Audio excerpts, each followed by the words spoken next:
Ecco la sorridente e bellissima avvolta nel vessillo di San Marco.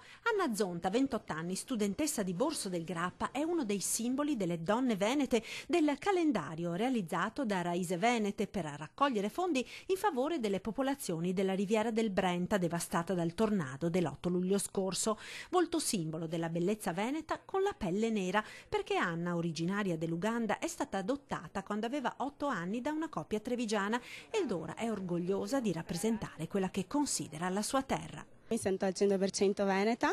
Io sono originaria dell'Uganda, però essendo cresciuta da genitori veneti e ovviamente ho acquisito la cultura veneta e ad oggi posso totalmente ritenermi appartenente a questa identità che ritengo mia e di tutte quelle persone che nascono qui. Liceo a Bassano, Università a Padova, Anna sta per laurearsi in giurisprudenza con una tesi proprio sullo ius soli e condivide appieno lo spirito che ha portato alla realizzazione del calendario, lontano da qualsiasi messaggio politico. Vogliamo promuovere quei messaggi di pace, di libertà, di identità che lancia questa bandiera, la bandiera di San Marco, una delle poche al mondo, l'unica al mondo, che c'è scritto la parola pace chiaro e bene impresso. E così, simbolo del Veneto, diventano anche altre 11 ragazze. Una esibisce orgogliosa il pancione avvolto dal glorioso gonfalone di San Marco. Il calendario sarà distribuito nelle edicole da fine novembre. Anna sorride, orgogliosa, sperando che l'iniziativa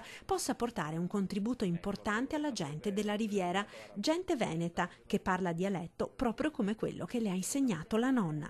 E siccome ella parla solamente il veneto, anche a me mi adeguo.